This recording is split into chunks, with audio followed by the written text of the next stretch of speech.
All right, what is going on, everybody? Back at it again for the second time today because, well, my stream earlier was just this little friendly critter that came and paid me a visit. A little, well, pretty good sized black snake, and he was like literally, the snake was like chilling right here, and my truck was parked over here, and I poked it with a board, and it was acting pretty aggressive. Like it like reared up like it was about to bite the shit out of me, and then it crawled up into the back of my truck, like around the axle, underneath, all that jazz. And yeah, I took off for a ride, and hoping that he would get a little nervous and crawl out, bouncing around under there. And he really didn't seem to care. He hung right out. I sprayed him with a hose. I could see him curled up on top of my gas tank under my truck. I sprayed him with a hose. He didn't move at all. So I don't know if he's still in there or not, or if he finally crawled out. But I don't know. He's my new co-pilot, I guess. If he is still in there, I'm sure he came out by now. But anyway, thought I'd give you guys a little update. Got the Suburban up on my trailer, and the old engine is out, as you can tell. Pretty empty. And I got the engine and transmission right here. Now, if you guys remember, I talked about using this transmission because this transmission is actually good, but it's a 4L60, so I don't really think it's worth anything. Like, if I actually do ever put down power, this is going to be junk, honestly. So what I'm thinking about doing is just really taking my time with this. This is not going to be a slap together thing. Like, if you guys have been watching this channel in the hopes that you'll see me throw a 5.3 in a Nissan hardbody in a week, I got news for you. It's not going to happen that way. Because, well, for one thing, I don't want to just throw this thing together and, basically just have, a really light Chevy Tahoe. Like, that'd be pretty stupid. I want to do this as best I can and have the best setup that I can. So, yeah, I'm just kind of taking my time, doing my research. I haven't had to put a 5.3 in a truck like this ever, as I'm sure most other people haven't. I mean, there's definitely people out there that have. I think there's actually, I don't know if it's a 5.3 or 6 liter or 4.8 or what it is, but there's definitely an LS hard body out there. I think they call it Leon Nissan, and it's turboed and it's pretty fast. I'm gonna sit in my truck because it's hot out. So, and it's really windy, so I want you guys to have the best sound possible. But yeah, the story on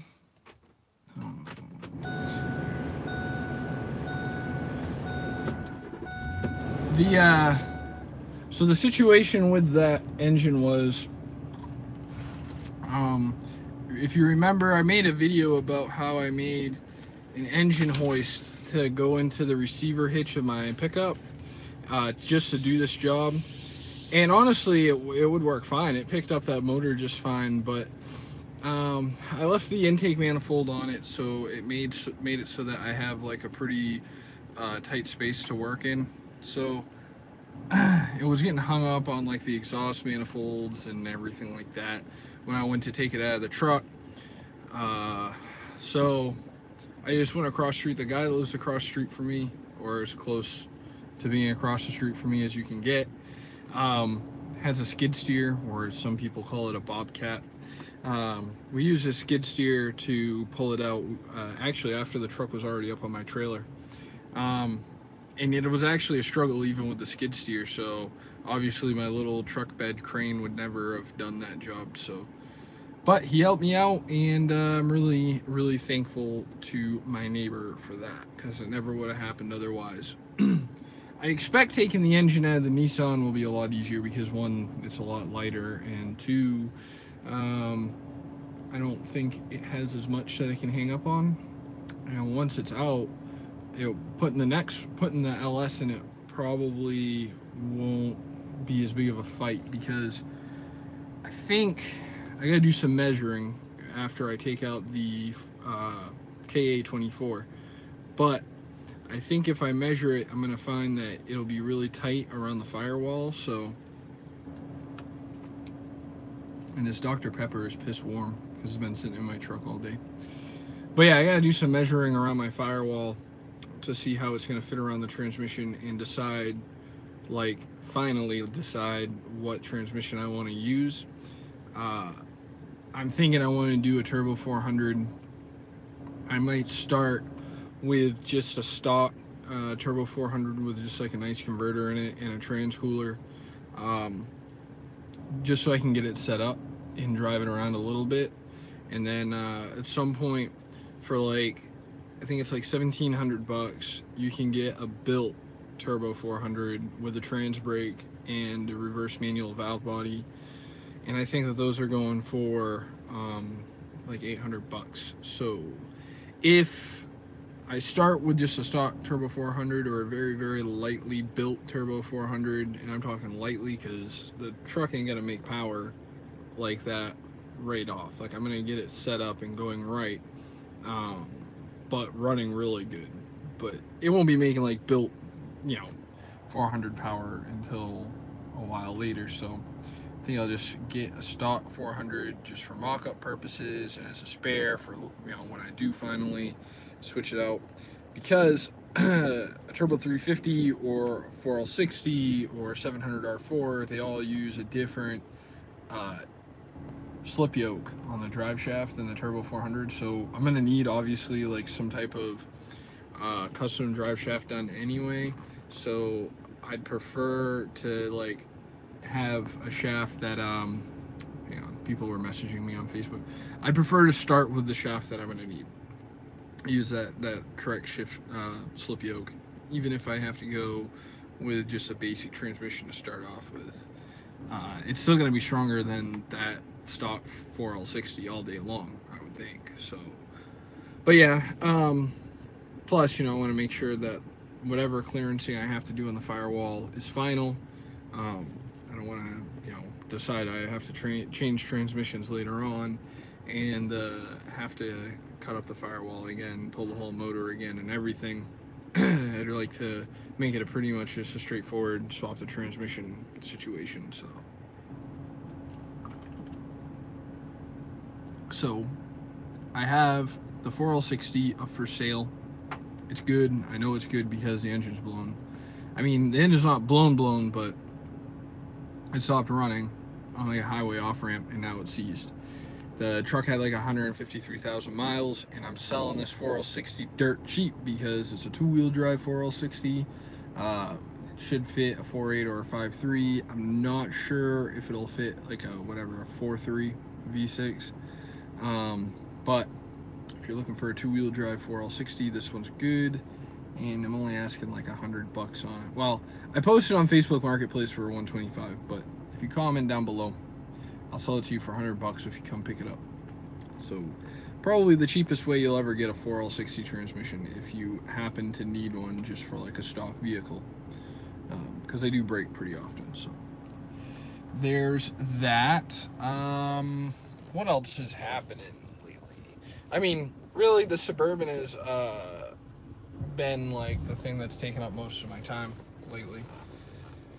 So that's really been about it. I was supposed to go to an event at 6 o'clock tonight, but I don't know if I'm going to go because, I don't know. The place that the event is at, I'm not going to disclose too much about it, but I've already been to this place filming a couple times. I'm just kind of I don't know, I'm feeling like it's played out. It is a different event. It's like a diesel cash days event, so I just don't feel like driving all the way up there and spending $10. It's honestly I have a good time when I go, no doubt about it, but for first of all, I don't get anything I want to race there. So, I mean, especially a diesel truck. I don't even own a diesel truck, so like I would just be watching other people have a good time, which is fine. I mean, I've been there and done that before.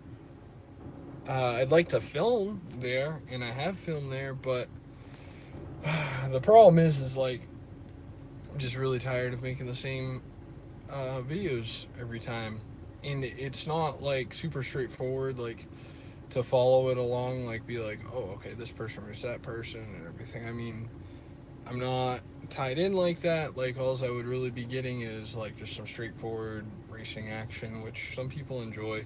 But I don't want to make the same video over and over and over again. I went there like a couple of times and asked people when I was there, like, you know, hey, would you like to talk to me for the video or whatever? And people were kind of, you know, didn't really care because I'm not anybody, you know what I mean? I'm not like a big YouTube channel, so it's hard, you know, like if I was like somebody like 1320 video and they recognize me, they'd be like, oh man, that's like a big channel. I watch them all the time. I want to be on there.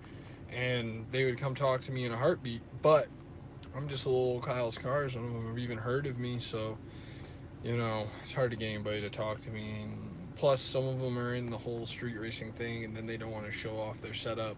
That's not super common, but it's a component to the equation, so there's that as well. So yeah, just maybe I won't waste my gas on my $10. Plus I already got this Suburban hitched up to the back of my truck, so it would kind of suck. I'd have to like unhook it and leave it here, or I'd have to drive with it hooked up, which I'm not going to do. I'm not going to drive 30 minutes out of my way with a hauling a car all the way up to just to go to this race. But I'd have to go through the whole process of unhooking it from my truck, or I guess I could take the Nissan, but that's got an engine in the back of it, and that's even more of a fiasco, and just not feeling it. Definitely not. And yeah, what else has been going on? Let me see. I got one person watching. So who's the one person watching right now, just out of curiosity? I always see like there's like one person watching the stream, but then they're just watching and watching and watching. They don't say anything, but I don't know. I'm just curious. Like, I wonder if it's like the same person that just watches without saying anything, or if it's like a different person every time, or if it's like a random person that rolls through. It's really weird because with these streams, it's like for no rhyme or reason, I'll start a stream and like 5 or 10 people will come right into the stream and they'll comment on it and all that jazz, and then sometimes I can make like a 30-minute long stream and not a single person watches. And I've tried it different times of the day, different days of the week, and it doesn't seem to make a difference. Like it's like a roll of the dice. And I wonder if it has to do with like YouTube itself. Like they have like this whole algorithm type of thing where they're looking at like how long people watch, how many people watched, and if they watched your video and then watched another video right after, and or if they watched your video and then left the site. All these different aspects go into whether or not YouTube will suggest your video or your stream or whatever. So like for instance, I made a stream once that was like whatever, like 2.5 hours or something like that. I don't remember. It might have been an hour and a half, or it was 2.5. I can't remember. But it was a really long stream, and as I went along, it seemed like there was like a lot of people watching, especially after it got kind of long at one point. It was like a ton of people came into the stream, and a ton of people were commenting, and the more people that were commenting and liking, the more people that were watching.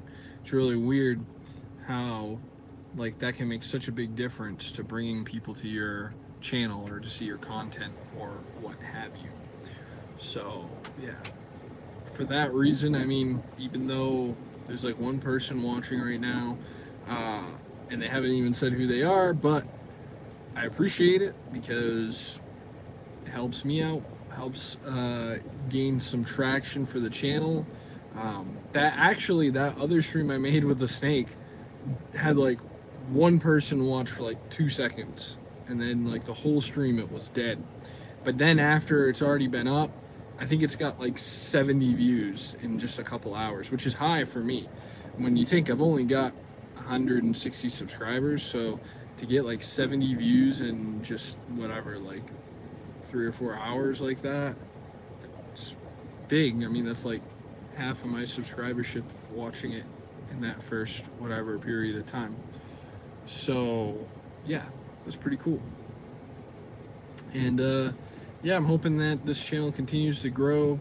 Another thing I've been trying, and I figure if you're watching this far in, you actually care about what I'm doing. So, but another thing you might notice I've been trying is doing like only focusing on doing a video a minimum of every other day instead of every day. I was doing a video every single day for a while, like a video or a stream every single day, but it was turning into a situation where, one, I wasn't super happy with the videos I was making. Like, I felt like I couldn't put the time and effort into the videos to make it as high of a quality as I wanted. And two, it was like my own videos were competing against themselves, and it was just hurting them all together. Because like I said before in this video, the amount of time that people watch and the amount of times that people watch a video after that, so they call it session watch time, makes a big difference on whether or not YouTube will send people to your video. So for those of you that care, like I know there's a few of you guys that watch my channel that make videos, and a lot of you guys have more subscribers than me but have been doing it a lot longer too. Hey, thanks for the like.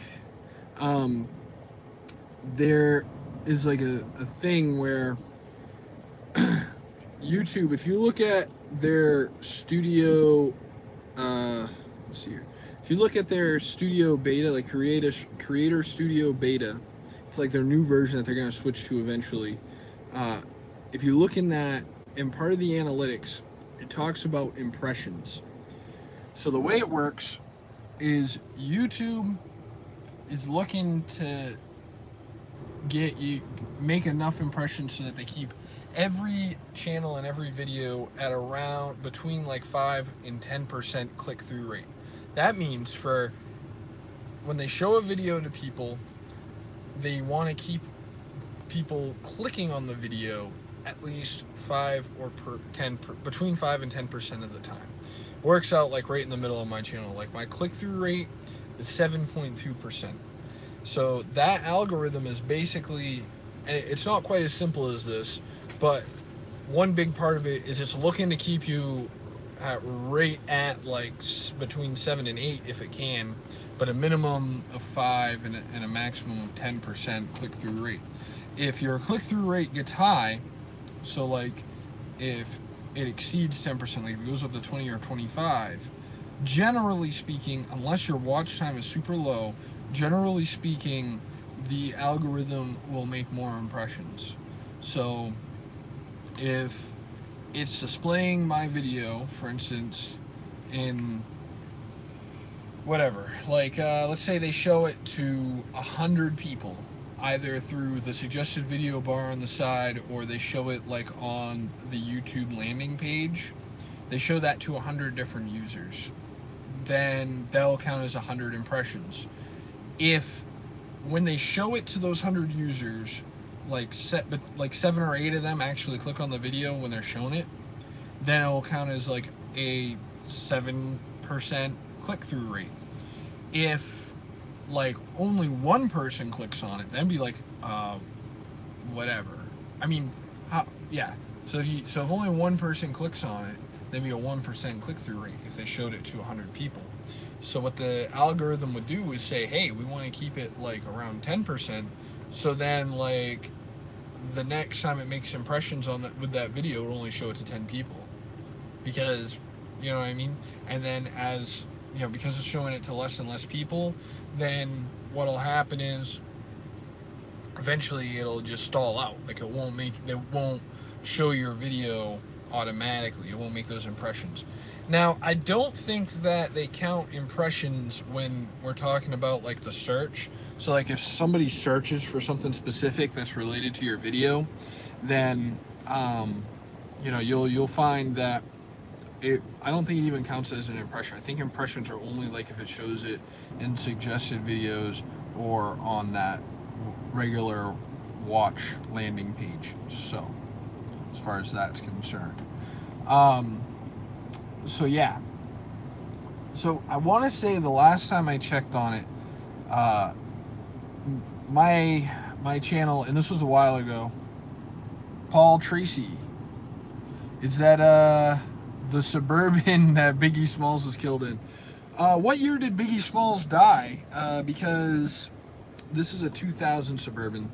I'd have to look at the production date on it, but I think that Biggie Smalls might have died before. Yeah, see, I think the production date on this truck is like March of 2000. So this truck was made after Biggie Smalls died, unfortunately.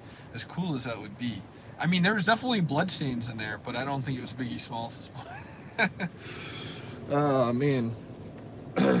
But yeah, I would love to get a vehicle like that, like something with a cool story like that. You know, like, I mean, I don't even know if they could sell you the Suburban that Biggie Smalls was killed in. I'm not even sure that Biggie Smalls was actually killed in a Suburban. I remember seeing something like that in a movie I watched once, but I really don't know the story close enough to say, like, for sure. Like, if somebody was like, did Biggie Smalls get shot in the street or did he die in a Suburban? I personally would not be able to say, like, with any type of certainty. I would just make a guess. I'd be like, okay. So, but yeah. Anyway, wow. See, this is what I'm talking about. 3 people are watching now, including Paul Tracy, who, in the last time Paul watched, I think he interrogated me a little bit about what I had in my bank account, and then he got nervous and retracted the chat, which is unfortunate because it was actually, yep, correct. So, yeah, I mean, that's kind of unfortunate because it was actually kind of a funny conversation, but whatever. But yeah, just messing with you. Hey, man, whatever. It's a good time here. I don't let that stuff hurt my feelings too bad. So, but yeah, I would love to buy, if it ever came up at the right price, like something I could afford. Like, I wouldn't spend like a fortune or anything, but I would love the opportunity to purchase a vehicle involved in a very famous crime. Like the OJ Bronco, that white Bronco. I'd love to buy that thing just to have that story. But I don't know what something like that's even worth, or if you can buy it. Like, do you think like they keep those kind of vehicles, those murder vehicles, of like these high-end celebrities just chilling in some FBI warehouse somewhere? How much would you spend for a painting of Cosmo Kramer? Well, I have a painting of Cosmo Kramer in my house, if you've watched any of my other videos. But it's just a print. It totally depends on who the artist is. Like, if it was Bob Ross and he painted Cosmo Kramer in like a beautiful mountain stream, I'd definitely pay more than if it was like Stephen Hawking painting it with watercolors with his teeth. Although that would be kind of a cool painting either. I don't know if you'd recognize it. Bob Ross is the man. Bob Ross is the man, Paul. I gotta tell you, one good thing about Bob Ross is that there's no mistakes. There's only happy accidents.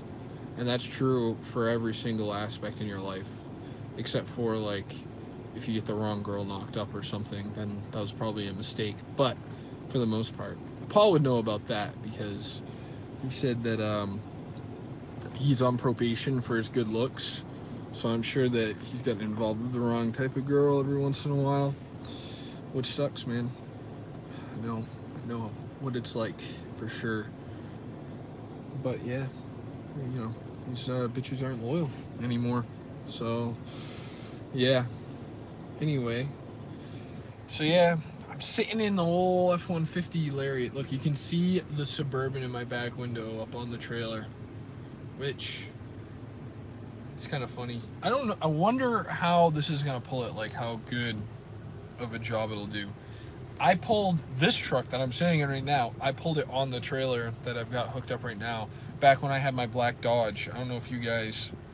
I don't know if I even have like any real videos of the black Dodge. I think you can see it in like one or two of my videos, like kind of in the background, but I don't think I made it like a centerpiece of any of my videos. But I hauled this truck that I have now with the black Dodge before this truck was registered, and I sold the black Dodge. And dude, this trailer with this truck on it was all over the road. It was like terrifying. I swear, like, it was like, I thought for sure I was gonna flip it over.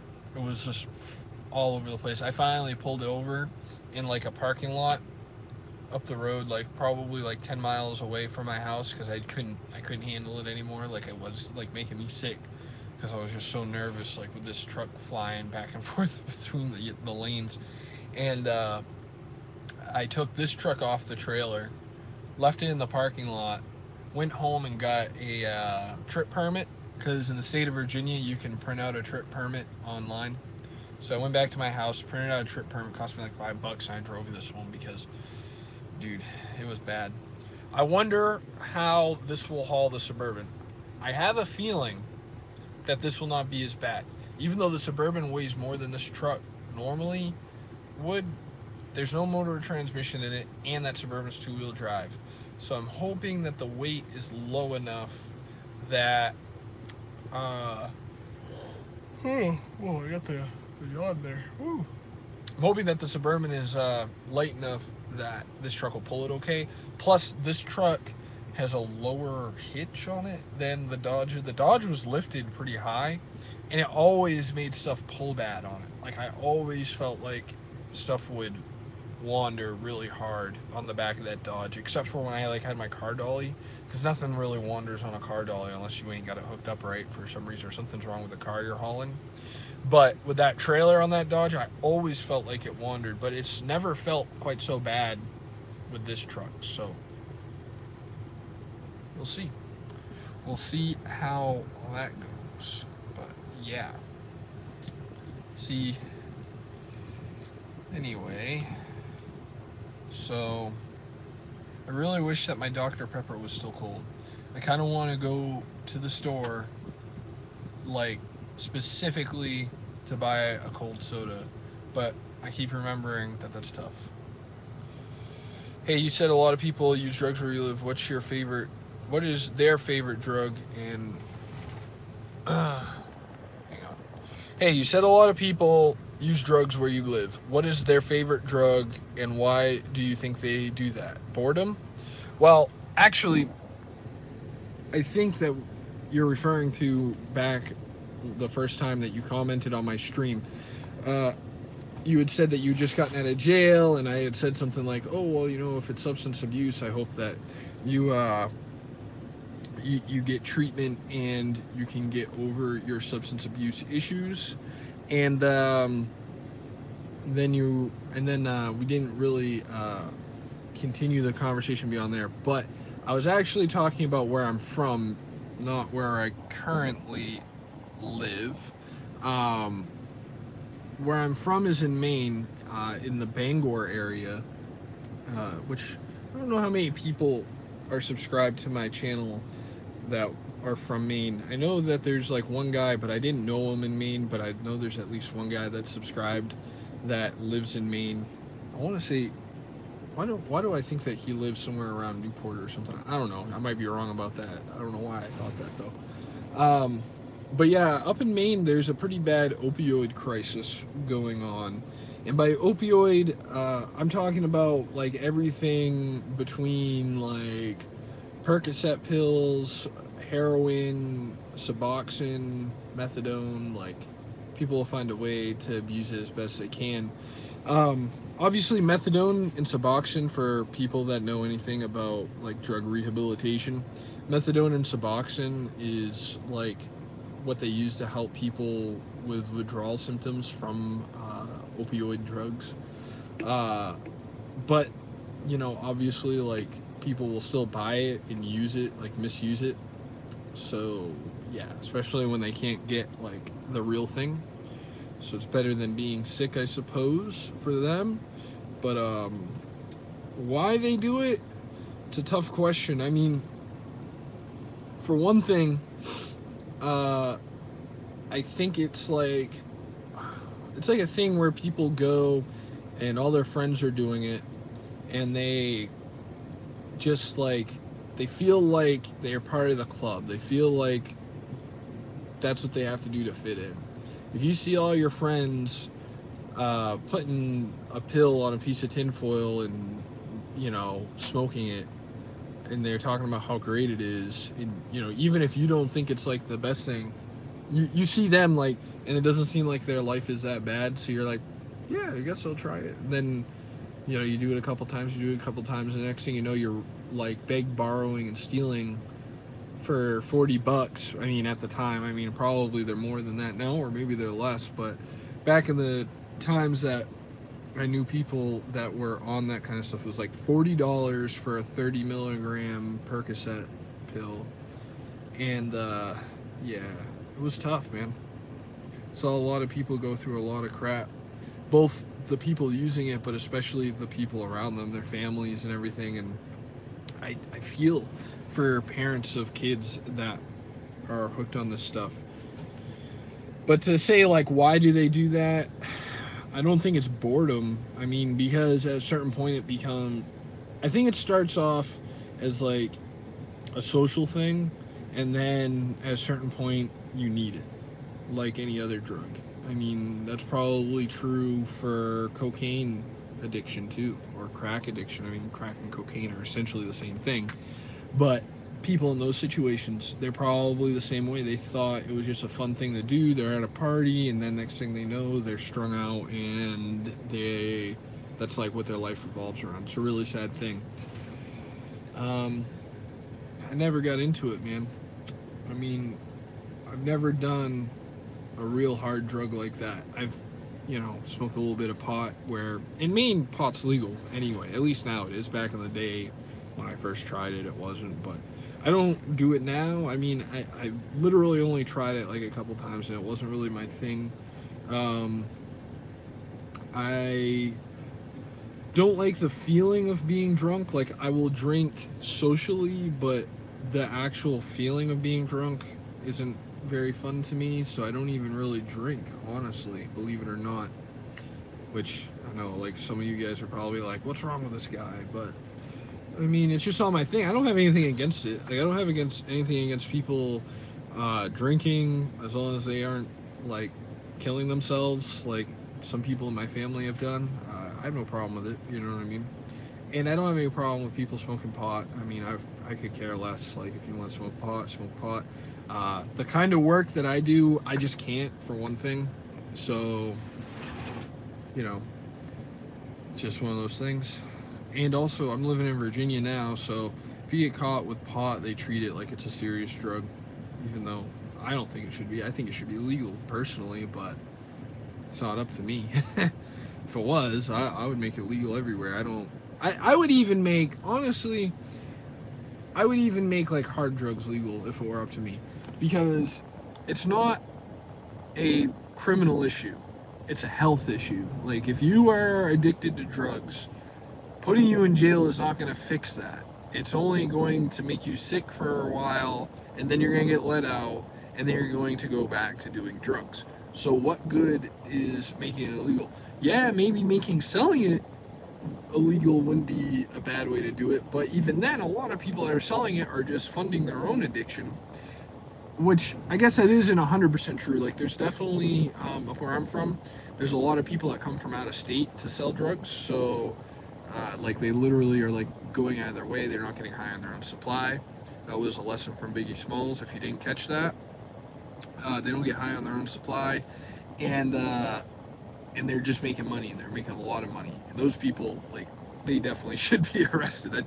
That should be like a thing where, like, you go to jail, because you're getting people hooked on shit, and you could care less. And that's how like people are dying from like fentanyl overdoses and all that, because they think they're getting regular heroin, but it's actually fentanyl and everything like that. Yes, I made that up for fun. What do you say? How about you and me rob a bank for fun? You go inside and I will drive the getaway car. If anything goes wrong, I will leave you there to get caught. You know, I have a friend that got caught up in something like that. I guess I won't say any names out of respect for the people. You can retract the message. I already said it on the stream, Paul. I know you're just joking anyway, so. But yeah, I had a friend, actually, this person was on Percocet. Yeah, I know you're just joking. The NSA is probably watching us right now, Paul, but so, just keep that in mind. They got that FISA thing going on. They could have a warrant to watch every message you send on these streams, and then they're going to, like, build a case against you and put you in Guantanamo Bay for talking about robbing banks on the internet. He retracted the message right after I said that. I wish that people that watch it after could see like all the times he retracts the message. He's like, Paul, are you actually afraid that you're gonna go and get raided by the NSA for talking about robbing banks on the internet on a YouTube live stream? I mean, somebody's been watching this stream. Yeah, the NSA, man. Somebody's been, and I don't mean no strings attached. I mean National Security Administration. Somebody's been watching this stream the whole time I've been streaming, pretty much. Well, I mean, not the whole time, but 10 minutes in. Didn't say who they were. Man, it could be somebody from the NSA. They just saw you write all that about robbing banks. He retracted another message. Nah, man, you'll be all right. I know for anybody from the FBI or NSA that might be watching right now, Paul is not serious. He is just, it's just a joke. What's the term I'm looking for? It's a joke. It's just for comedy, Don't take it seriously. He doesn't mean it. So, this is why net neutrality is important. This is why repealing the Patriot Act is important, because it allows our own government to spy on us as citizens. So, for all of you that are politically active. But yeah. Anyway, talking about robbing a bank. Yeah, that brings me to like a pretty good story. I had a friend that he was on Percocets and everything and heroin and all that, getting high every day, trying to get high about as much as he can and all that. And this guy goes up to him and he goes, hey, I'm about to go get 10 Percocets, I call it, whatever, a 10 pack of Percocets off this guy. But I need a ride. So if you give me a ride, I'll give you one. So that's like a $40 come up right there. He goes, well, can you pay for gas? Because, of course, he's broke all the time because he's spending all his money on pills. And the guy goes, yeah, absolutely. But I'll give it to you on our way back. He goes, yeah, okay, that's fine. So he has him go down, like, whatever, down a bunch of these back roads.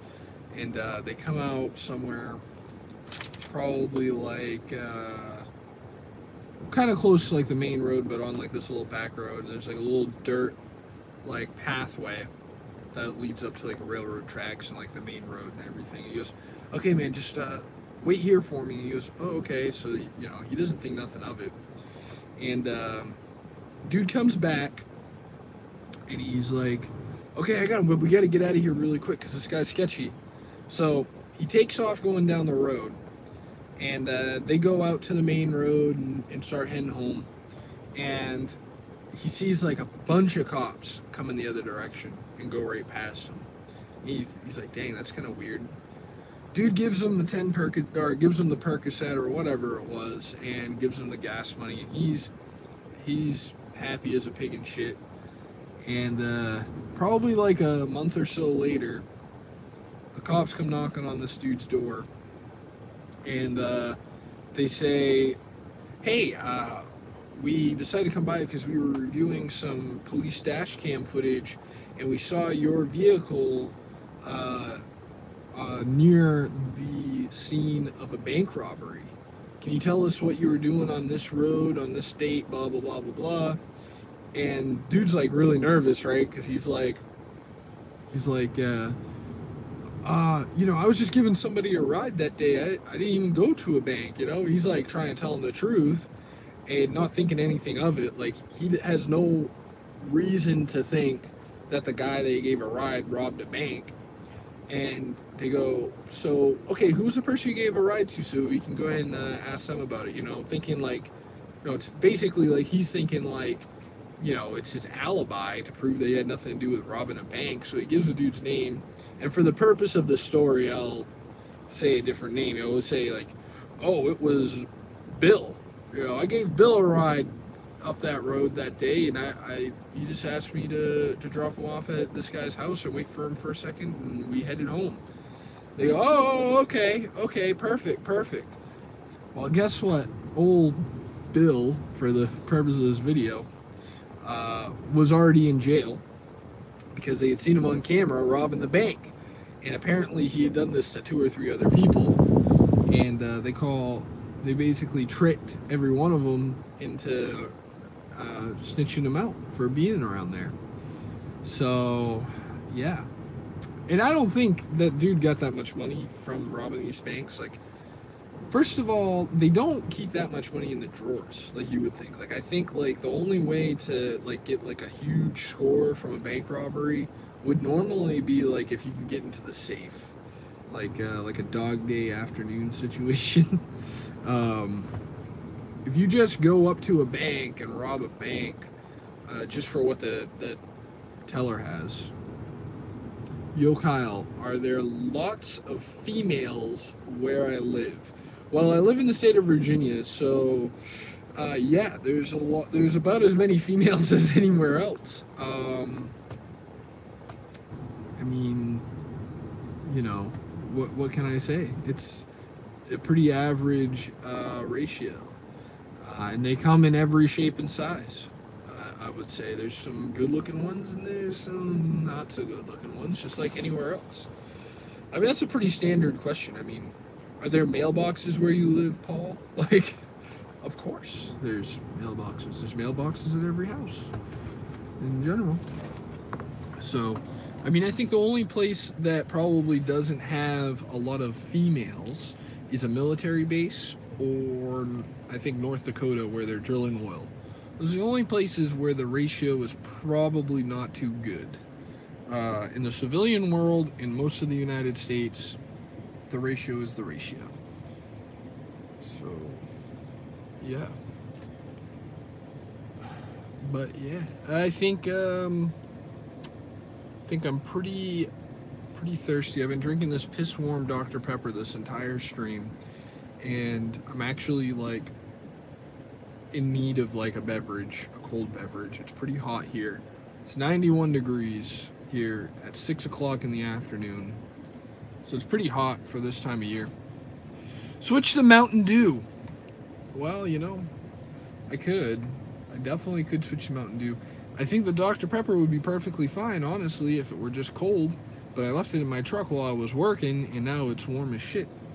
But if they come up with like a Mountain Dew that never gets warm, like if it's like always cold, like you just leave it in an oven, you pull it out and it's cold, that'd be crazy. It'd be like some weird chemical stuff. I don't even know if I'd want to drink that.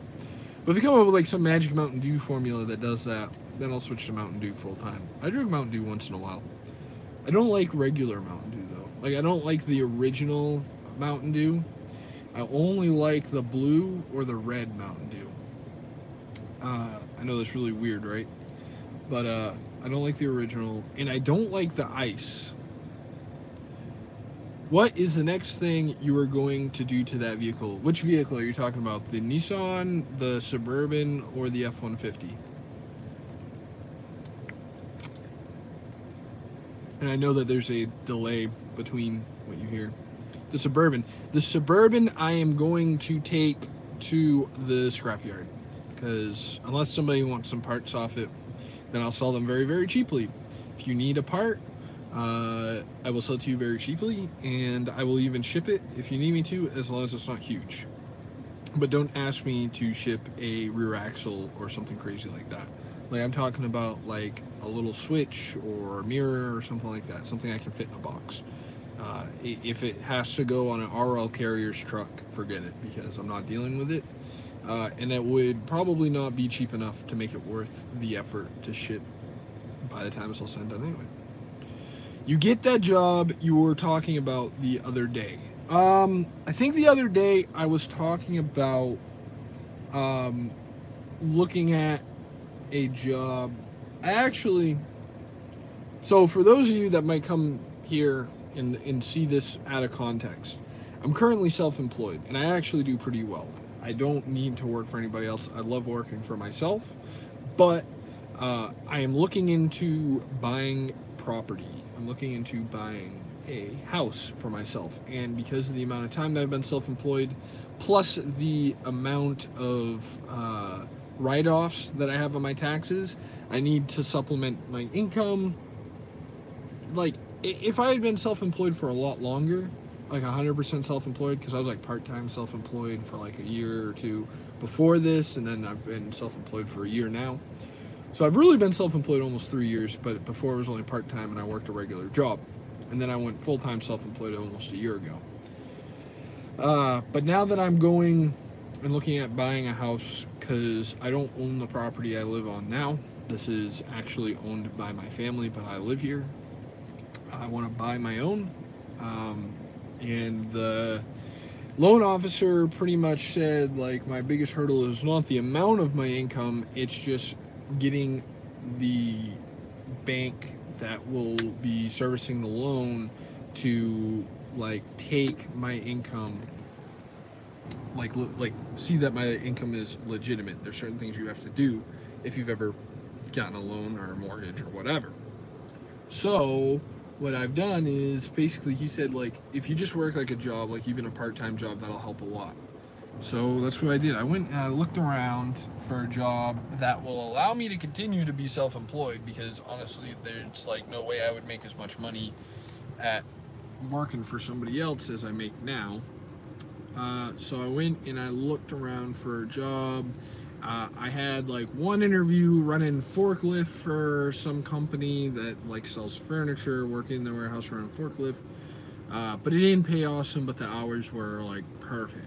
Like, they were like, you know, I could make a trade-off. You know, I could, basically the hours were going to be like it was Thursday, Friday, and Saturday night from 4 in the afternoon to 4:30 in the morning. So it was 3 days a week, but it was still full time, and it was overnight, so I could still do everything the same.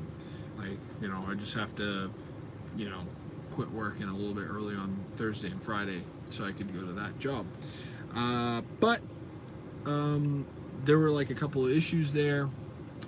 One of them was that they weren't able to start anybody until the 11th of next month, and you know, I really just wanted to get a job quicker than that, because the longer I'm there, the better chance I will have at proving my income for this mortgage. I don't want to like take a whole nother year just to get a place. So, you know, it wouldn't take me a whole nother year even if I waited until the 11th of next month, but the sooner the better. So that was one problem, and the other problem was it doesn't pay enough, and then the last problem was it's not really like in my skill set. Like, yeah, I can run a forklift. I've had to run forklifts at every job I've ever had, but it's not like in my industry.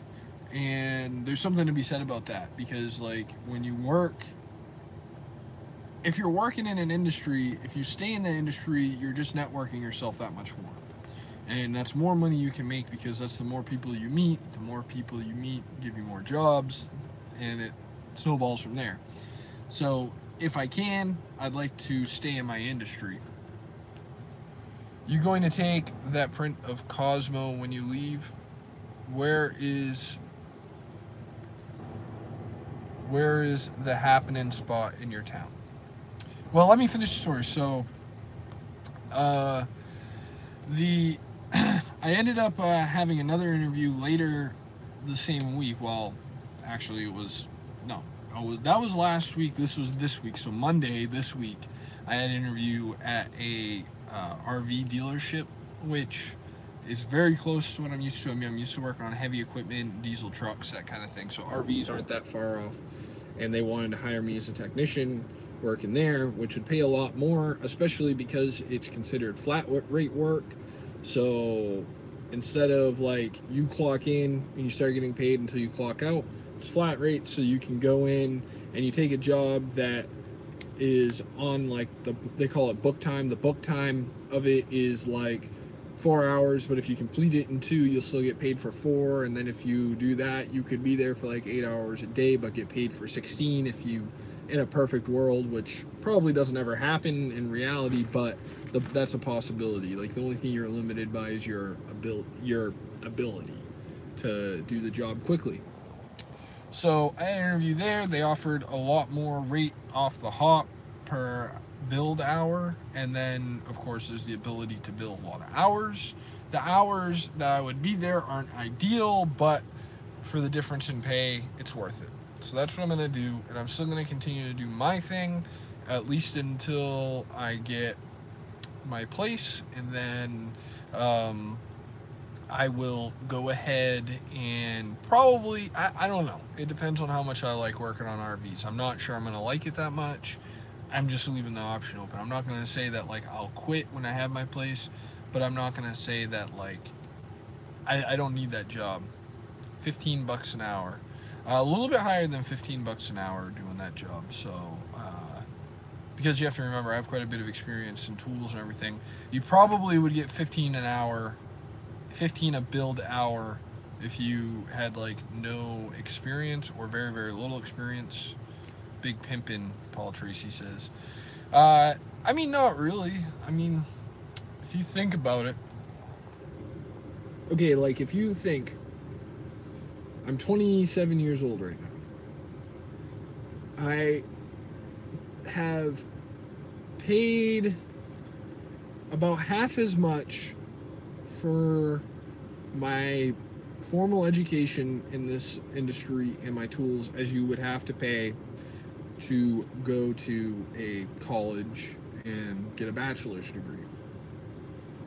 And I've definitely spent as much time overall learning this. I mean, I've been doing this all my life. So if you figure, if I went to college instead and got my bachelor's degree at 21, and let's say I got my degree in something like engineering, and I have been working as an engineer from the time I was 21 to now when I'm 27, so 6 years in the field, I would probably be making between $80,000 and $90,000 a year. So I would say that it probably took me at least as much effort to get to where I am now, and I'm making like $20,000 a year less than what I would probably make if I became like an engineer, for instance. But I also don't have like all the student loans that they have, and I also don't have all that missed income from not being in the workforce for 4 years out of high school. So I do have that going for me. But yeah, I mean, I'm just trying to look at it straightforward. I mean, I know that like to some people, anything more than minimum wage is going to sound like a lot of money, or anything more than like $11.50 an hour, what Walmart pays, is going to sound like a lot of money. But you got to remember, I'm responsible for my own tools, my own education, my own continuing knowledge, because stuff changes all the time. If I worked at like Walmart, for instance, first of all, to do what I do and make what I make, especially as like self-employed, you have to be motivated. You have to be a hard worker. There's just no other way to do it. Like, I'm not trying to talk myself up. I'm humble. I'm not being like unhumble here, if that's even a word. But the fact is people go to try to do their own, make their own business and fail every single day. daily. People fail doing this. Right on, man. I agree. You miss out on income when you go to school. Yeah. I mean, it's not a lot, but if you make $20,000 a year over 4 years, that's $80,000 of missed out income. Plus, you have to pay while you're at school. So, figure that. So it's working out to like 200 grand, depending on what school you go to be there for 4 years. You could have bought a house with that money. So, continuing on, to be self-employed, to have your own small business, even if you're only doing it part-time, you have to be a hard-ass worker, especially if you do it part-time. Like if you have like a regular job and you do your own business part-time, you gotta bust your ass because you gotta give your regular job your all, and then you gotta go and give it even more for your own job. And I actually do suggest this. Like if anybody watches this ever and they get to this far, and I mean we're 55 minutes in, if you work 8 hours for somebody else, you need to set aside 8 hours to work for yourself, making money, not 8 hours to relax. You need to find 8 hours somewhere in that week to make money for yourself. That's a lot. That's pretty tough, isn't it? But guess what?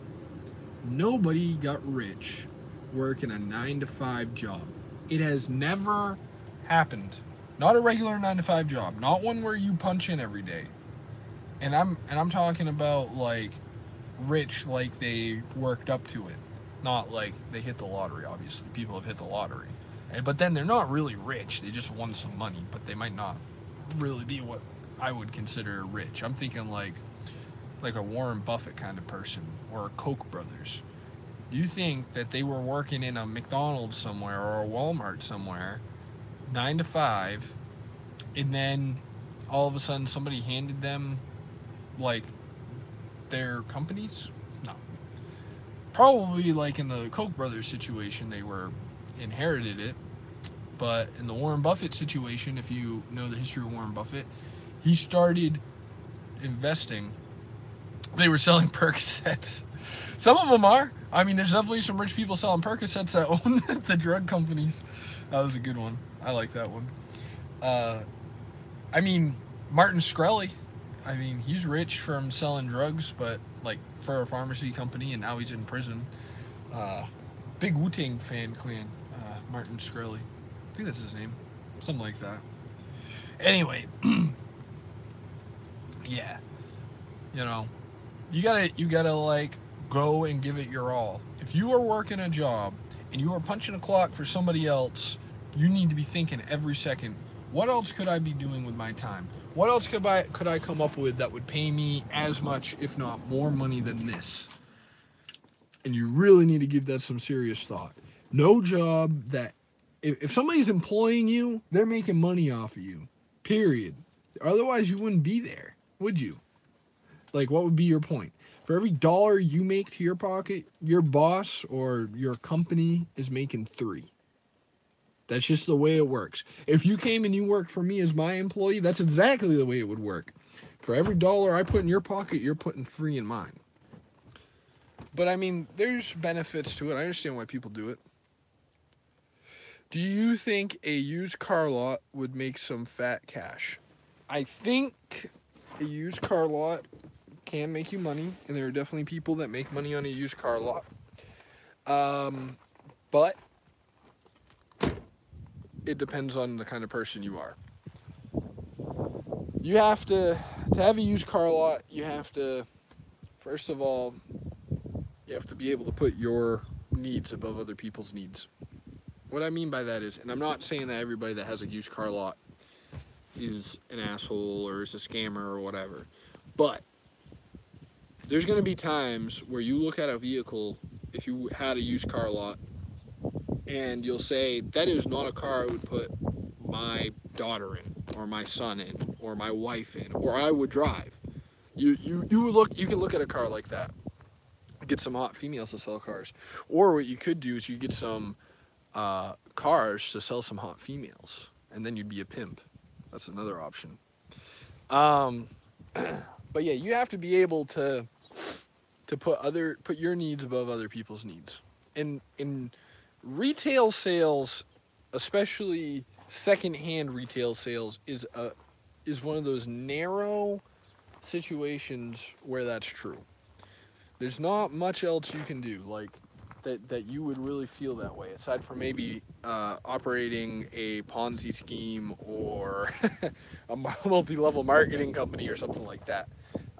But yeah, a used car lot is one of those things. And don't get me wrong, there's some really honest used car salesmen, but by and large, they can only be so honest because they have to turn a profit. Uh, you got to take, they got to put their needs above you. If there's a situation where they're in a car too expensive or whatever, or where they know that a car is going to cost too much for them to fix to make any money on, then you better believe they're just going to shuffle it under the rug if they can and sell it to you. You ever think about opening up a junkyard? Uh, think about it. Sorta. I wouldn't say I would open up a junkyard. I worked at a junkyard here. Actually, not that long ago, I was working there, and still doing my own thing, but working there, working on their. Sorry about the racket. I'm trying to throw these little pieces inside the truck. I worked at a junkyard, doing a little bit of everything, running equipment, fixing their equipment, pulling parts off cars for them, just a little bit of everything. And just because it was easy, I mean, it was really easy, honestly. And it was fun. I got like a really good price on parts and everything. But the thing about running a junkyard is junkyards have two sides to them. Now, there's some junkyards that just scrap everything.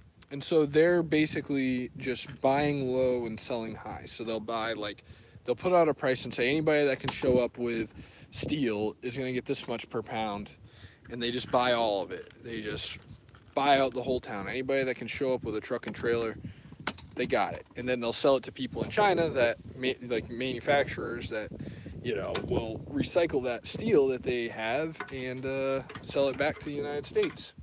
And that's how it goes. And they make a lot of money doing that, and it's pretty simple. But then there's also junkyards that do a little bit of both. They'll take a car, they will sell the parts off it. These are salvage yards. They'll sell the parts off it, and then they'll still junk whatever's left after a certain amount of time. And they honestly make the most amount of money, but it's a pretty complicated operation too. So, sorry about the wind. Hang on a second. Let this wind die down a little bit. As you can see, I'm just kind of picking up all the bolts I left on this cowl here. But yeah, what I have actually thought about doing, and I'm not sure if I'll ever do it, but what I've thought about doing is getting into being a dismantler, which is a little bit different than being a junkyard. A dismantler and a dismantler license would essentially make it so that I could take and pull apart vehicles and sell the parts off them. And you might be thinking, well, how is that different than a junkyard? Well, it's different in the way that I would not operate like a junkyard. I would work with like a narrow group of vehicles. I would get my name well known for doing, like, for instance, just doing Chevy trucks and Chevy truck parts. You would always know that I'm the guy that sells Chevy truck parts. I'd sell it on eBay, I'd have my own website, I'd ship the stuff, everything. It would be a full operation, and that would be really good because you could it's almost like reverse manufacturing. You would have it set up so that you have guys working for you that only ever work on these trucks. They only ever part out these trucks so they know where every nut and bolt is on one of these trucks because they just do them every single day. And you have a good inventory system where you keep track of every part, you take orders, and it's great. That would be the way I would do it if I did it. And I'm considering it, but not like in a short-term kind of situation. Short term, I'm just going to keep doing my thing that I do, which I kind of just do everything. I'm not like a big business. I am an entrepreneur type of individual, What I mean by that is I don't get myself locked into doing one thing. I'm always looking for different ways to make money. I'm always looking at, like, there's this guy that wants this done. Well, let me think about what I can do it for, and make the most amount of money possible without them saying, "Oh well, Joe Blow down the street can do it for cheaper or whatever." I want to not necessarily blow other people's prices out of the water, but I want to get it low. I want to bid it low enough that I can get the work, but I want the work and I want to get as much of it as I can because it gives me so much freedom. You ever run around in those woods with a clown mask on? Well, the woods don't really lead anywhere. I mean, I could. Probably another one of those big black snakes would come out if I did that, because if you watched my stream from earlier, there was this big ass black snake that crawled up into the like up around the axle of my truck, like it was like sitting back here, and I poked it with a stick on the stream, and it like reeled up. Is that snake still in your truck? I think it is, honestly, and it just doesn't care. It's like a nice comfy spot for it. It might have been in my truck before, crawled out to get some sun, and then was hanging out, and then I bothered it, so it went back to its home. My friend said earlier, because I was telling her about it, like, I do not like snakes. Honestly, like, I do not like snakes at all. Like, I'm like Indiana Jones with snakes, if you ever watched Indiana Jones. He was like, there's like, what is it? Raiders of the Lost Ark, I think, where he's like, I hate snakes, and whatever, and he like throws like a torch into like a pit of snakes so he can get across. Um, that's me. I can't handle. I just can't do it, man. I see people with like pet snakes, and you know what? Pet snakes don't bother me as much as like a wild snake. I used to have a roommate that had a ball python, I think it was, and yeah, that thing never bothered me. Like, I held it a few times, but there's a couple times where it kind of got mean, and I was like, you need to take this thing back. I ain't doing that. Sorry, I'm trying to scrape up some of this gravel that I got transmission fluid in the ground over here, which isn't like a huge deal. Damn, dude, did you send me a message and retract it before I even got to read it? Come on, Paul. Damn, Paul, why do you retract all your messages? You need to leave them up there so that other people can see it. That way they can get context of it. If you message me, I'm just gonna read it out loud. So that way, if people watch this later on, they know. NSA. Man, the NSA has been watching the whole time. You notice that you're the only person that's been watching this and been commenting. The other person that's on the stream has never commented once. Pretty sure it's the NSA, Paul. Pretty sure. I'm on the run. Paul Tracy is on the run, people. Like, on a run, like getting your cardio, or on the run, like on the lam. And what would you be on the run for? Another bank robbery? I mean, if you are already on the run for a bank robbery, Paul, why wouldn't you on the lam? You misspelled lamb in this situation. On the lam is usually spelled Lam. LAMB is like the animal. On the lam, like you're running from the authorities, is LAM without a B. So, yeah. But yeah, so you're on the lam. Okay. What'd you do, man?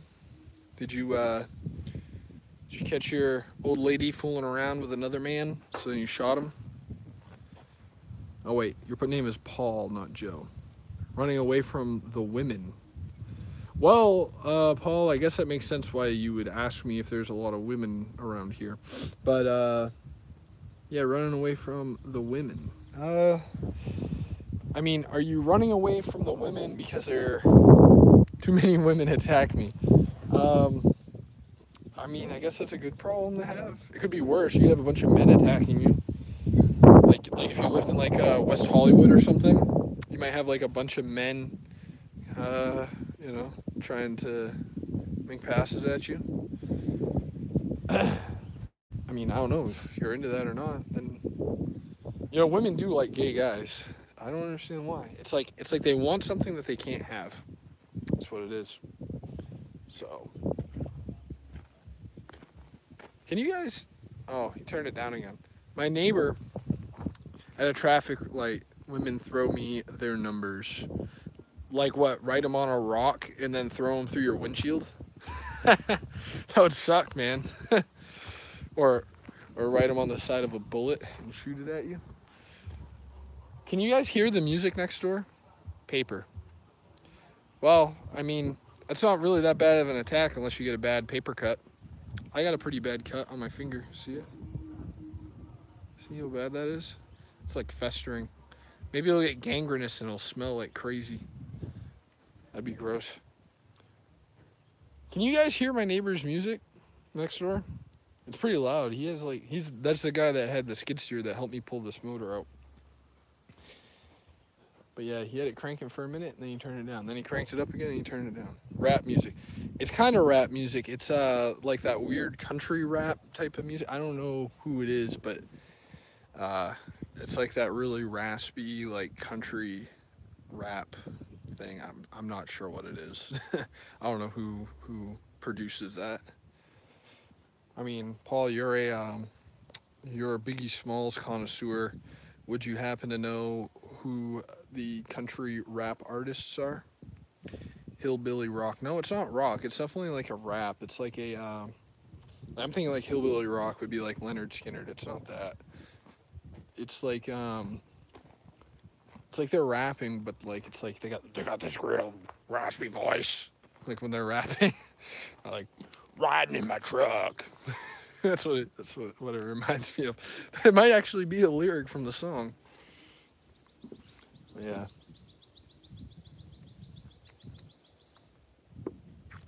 I was like holding this Dr. Pepper. Cole Ford. You mean Colt Ford? Is Colt Ford the guy from or maybe it is Colt Ford, I don't know. But I know like Colt Ford didn't he do like a little bit of rapping in like a Brantley Gilbert song or something? Yeah. Yeah, it's similar to that, but Colt Ford is like a little bit like easier on the ears, if that makes sense, than what this guy is listening to. Colt Ford wasn't like in that song that I'm thinking of, he didn't have as much rasp as what the neighbor was listening to. The neighbor was listening to the real hardcore gangster hillbilly rap.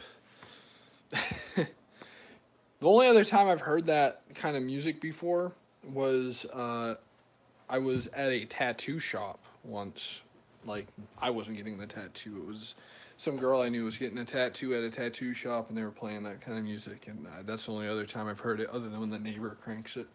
Not that I have anything against it, but I certainly wouldn't go out and buy a CD of it anytime soon. Just gonna get some old ice here.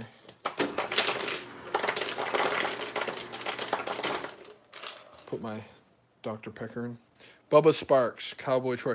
Those might be. That does sound familiar. I think Bubba Sparks is like old school though, isn't he? I'm trying to remember.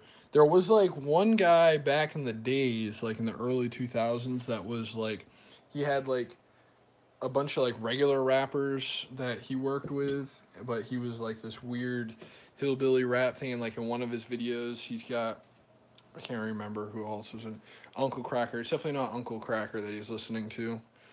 Uncle Kracker's a pussy. Sorry, Paul, if you like Uncle Kracker, but Uncle Kracker is a pussy. He's like, no.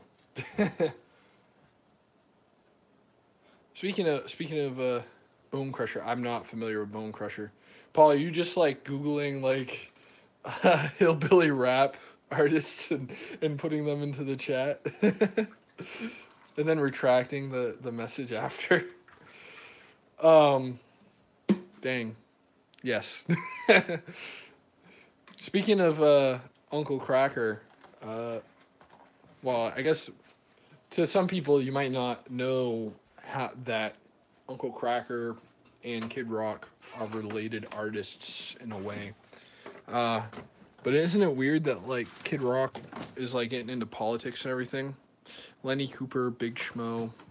That's an awesome idea. I wonder how would you go to get your license for that, Larry Holcomb said. Um, I wonder if Larry is watching earlier in the stream or he took a long time to write that. Like, Larry, did you are you talking about like the dismantler idea, or are you talking about the or are you talking about something else? Yes, the dismantler idea. Yeah, in the state of Virginia, you can get a dismantler's license. Here, I'll stand in front of the Cosmo Kramer portrait. In the state of Virginia, you get a dismantler's license from the motor vehicle dealer board, just the same way you would get a dealer license. But I don't think it's quite as strict as far as the requirements on you personally. Like, I don't think, and I'd have to do some more research into it, but I don't think to be a dismantler, like, they require you to like have a super clean background and all that. But what they do require is that you have some certain facilities in place. For one thing, I think you need to have like some way to dispose of the fluids, like the coolant and the gasoline and the oil and all the different stuff that goes along with that, which is kind of similar to like if you open up just a regular garage anyway. They require that too. It's like an environmental thing. I think they require your location to have a certain amount of space and that kind of thing. But aside from those two things, I don't think it's nearly as involved as becoming a regular dealer. In the state of Virginia, to become like a regular motor vehicle dealer and to start a used car lot, like what Paul was talking about, it's a lot more involved than that. You actually have to go to like a community college. You're gonna take a class. Then after you take the class, you have to go and get secure like a piece of property that you can park 10 cars at, and has an office space of at least, I want to say it was like 250 or 600. I can't remember if it was 250 or 650. I want to say 650, honestly, something like that. Like a pretty good size office with utilities in the name of the company, and then after you've done all that, put up a sign with like your business hours and everything. After you've done all that and got a $50,000 bond, which like for me to get like a $50,000 dealer bond, I have like okay credit. For me to get like a $50,000 dealer bond would cost me, I want to say like $750 a year. Through the company that I work with, because I've just asked them. I have like regular insurance and everything through them. But yeah, so by the time you buy inventory and everything, depending on what part of the state you're in, like I'm only talking about Virginia. I mean, if you're like in California, this is gonna be totally different pricing. But in the state of Virginia, I looked into like starting like a used car dealership, but I was gonna make it like more like one where I was a little bit more hands off. I was gonna hire some people that I knew that already had experience selling cars, but it was gonna work out to me needing to put in approximately between 9 and 15 grand, depending on what level inventory I want and what town I was going to be in. There was like one place in Ashland I had looked at that was 1,800 a month. Had the warehouse, had like a whole warehouse, had a garage with a lift in it, and had parking for 53 cars. But it was way out of the way, like way off the beaten path. But it was like right down the street from the IAA auction, which is an insurance auction. And then Copart is like not too far away from there either. It's in Sandston. This town is Ashland, so it's like 25 minutes. Oh, farted on the stream. But yeah, so there's a couple auctions kind of nearby, and then Mannheim is up in. There's one in Fredericksburg, so all the auctions are pretty close to where it was. It just would have sucked for location. So it would really depend on like what kind of inventory you want and everything. But the dismantler idea is cool as long as you got the money. I think the licensing wouldn't be a problem. So the dismantling, like the licensing is like the least of your concerns.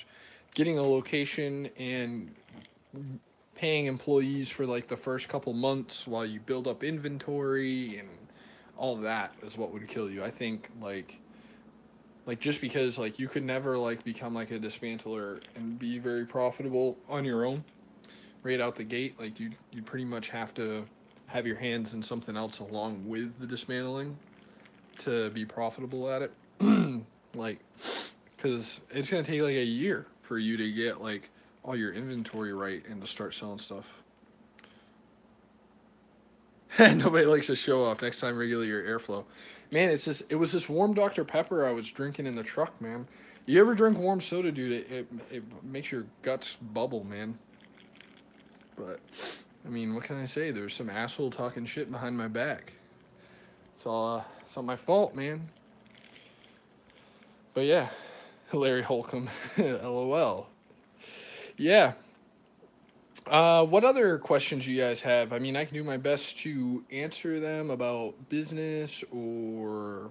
I mean, I know a lot of dealers. I know a lot of guys that own. I wouldn't say a lot of guys because there's not a lot of guys to know that own junkyards, but I know some people that work in junkyards and own junkyards. I know how that works. Know how shops work. Pretty much, I can answer any types of those questions, or I can at least give you a rough idea if I'm not 100%. I'll try my best. Ooh, look, I got a booger in my nose too from all that dust, dude.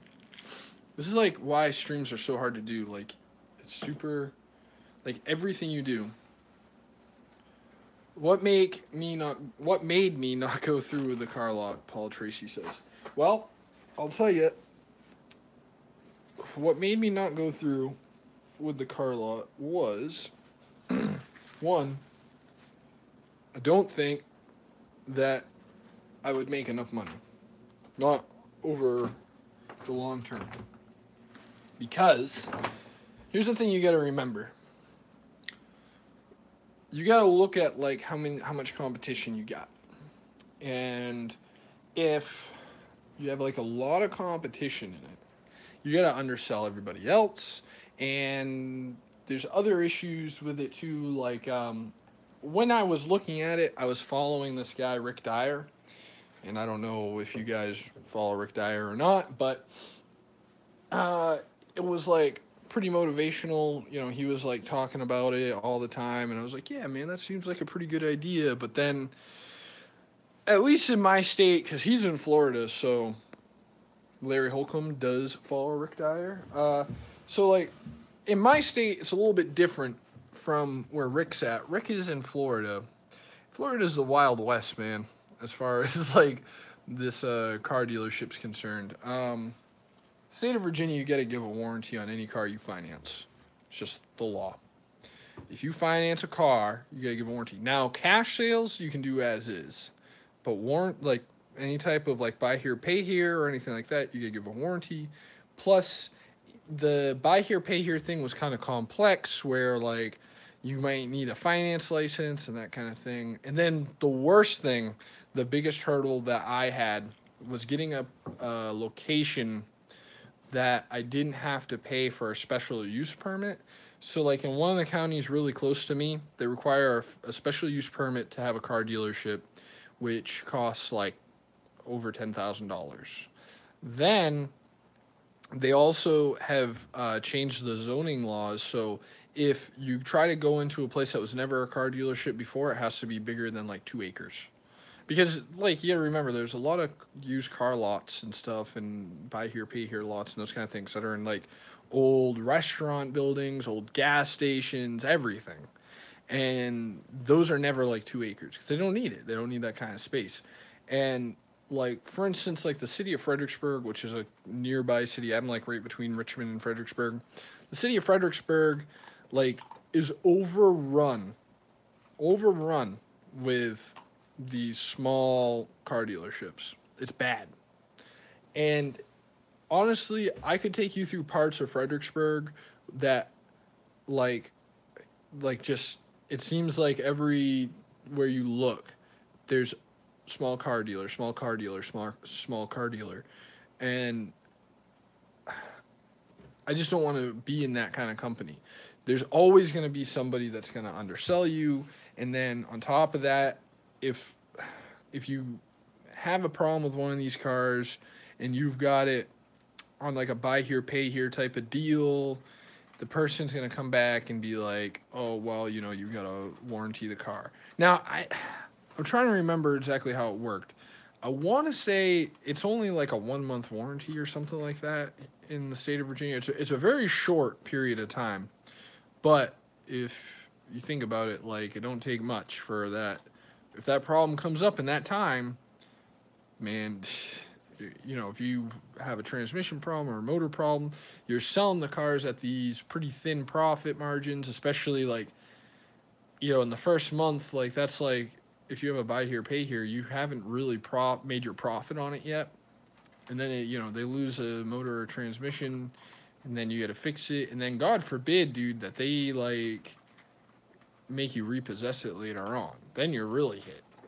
I mean, because at that point, you're really just working on needing them to finish paying off their note. So yeah, the car lot thing, there's definitely people here in Virginia that are doing it and are super super successful doing it. I have some friends that are super successful. Actually, I have a friend that I know that just started one. He took over a dealership uh, up in Fredericksburg that I had actually done some work for. This dealer had come up with like an agreement with me to have me do some work for him, and we had agreed on like a couple of prices on a couple of jobs, and I was just doing like contract work for this guy. And then I don't mind saying who he is because he's a real piece of work. They called him Tutu, but his company was Nor Motors, and I believe he had a bigger place in New Jersey and just came to Virginia to expand. But I did a bunch of work for old Tutu. That was actually his name. He was Middle Eastern, and dude never paid me. I was super upset. I ended up like having words with him. I mean, this dude owed me in the thousands, which doesn't take long. When you're doing contract work, you're talking all that. Luckily, I made him supply the materials. Like, I don't always do that. Sometimes, like, I'll bill them for the materials along with the job. Luckily, this dude, I don't know why, because I almost didn't even make him pay for the materials up front because I want to get the job done. But for whatever reason, I made him pay for it, and thank God I did because that would have been a real hit. Luckily, all I lost was a week of my time and $3,000, $3,500 in labor. That could have been somewhere else doing. So, and I undersold it. I mean, $3,500 for 5 days worth of work is pretty low for me. So I really, really undersold that job, but it was a good amount of work. So whatever. But anyway, my friend, he ended up getting in trouble with the dealer board because there was another guy that he had partnered with that he didn't do the paperwork right with, and then he like at the last minute was like, actually, according to the paperwork, you're not my partner. The guy got pissed and called the dealer board. And yeah, in the state of Virginia, there's like a whole dealer board. There isn't like the DMV handles dealers. There's actually like a bureau, like there's a bureaucracy that controls dealers. And this dude named Sean went and called the dealer board on him and said, hey, I know all these ways that he's violating the practices and all whatever standards and practices in Virginia. And this dude, Larry Sparks from the dealer board, came down, investigated old Tutu at Nor Motors, and shut him down. And I actually think he might be in jail, but I'm not sure. Don't quote me on that. Anyway, Nor Motors sat vacant for a while, and then a guy that I know named Leonard, super good guy. He had made all of his money selling wheels. Like he was a dealer for the JNC aftermarket wheel company, and he sold me a set of wheels at an awesome price, dude. Like $450 for wheels that were on my brand new, and I put them on my Integra back when I had that. Sweet, sweet deal. Good guy, and now he's actually taken over that location now that old Nor Motors is gone. Larry Holcomb said, what kind of jobs do I do? Well, Larry, I do a lot of everything. Essentially, as far as like mechanical work goes, a lot of what I do at this point is the more advanced diagnostic work that like so what you'll see with like a lot of these dealers is they have these guys working for them as mechanics fixing these cars that are like shade tree guys. Like they don't have like they just can take a part off and put a part on, which is great. Like, hey man, there's definitely work for guys like that that can throw parts around really fast. But that's like all they can do. Like if you present them with a car where it's something advanced, some type of advanced diagnosis situation, then they're liable to waste $2,000-3,000 in parts before they get it fixed because that's all they can do. They just slam parts into it, slam parts into it, slam parts into it over and over and over again, and run up that bill on parts that you didn't need. So a lot of what I do is going around to like these small lots and diagnosing their cars, telling them what part they need. And that's awesome because pretty much I don't have to do much work. Like I go there, I charge them a minimum of an hour, and then plus my travel. So generally, like if they're in Fredericksburg, I won't charge them anything for travel. But if they're like outside of Fredericksburg or outside of Richmond, or they need me to come outside of a day that I'm already going there for other dealers too, they get I hit them pretty good. I charge them $2 a mile. So it's $2 a mile if you're outside of Fredericksburg or want me to go to Fredericksburg or Richmond on a day that I'm not already going. And then after that, it's a minimum of an hour. And then every car I touch, it's an hour. So if I go to like a Kia that has a airbag light on, that's an hour. If I go then to a GMC that is has a misfire, it's an hour. It doesn't matter if it takes me a minute. It doesn't matter if it takes me the whole hour. It's a minimum of an hour because it's diagnosis. You can't really put a book time on diagnosing some of these things. But I do this hour minimum because it's too often that I'll get there and they want to sit around and fart around and waste my time. And I've run into situations where they will sit there and like rush me through stuff. So if they know like I'm gonna charge them for an hour no matter what. They're not gonna rush me. I'm not gonna give them the wrong answer because if I diagnose it wrong, I'm gonna come back out and not hit you for it. You know what I mean? If I gave it the wrong diagnosis, that's the key thing to remember. I know that sounds high. Um, so yeah, I mean I can do anything. I mean I can do transmissions, I can do clutches, I can do engine jobs, I can do anything on the suspension. The only thing trying to think of like the only thing I'm not willing to do. The only jobs I don't take is I don't do alignments, just because I don't have an alignment rack, and I usually work on the dealership site. If the dealership has an alignment rack, I'll do it, but I've never seen one that does, so I haven't done it. I just send it out.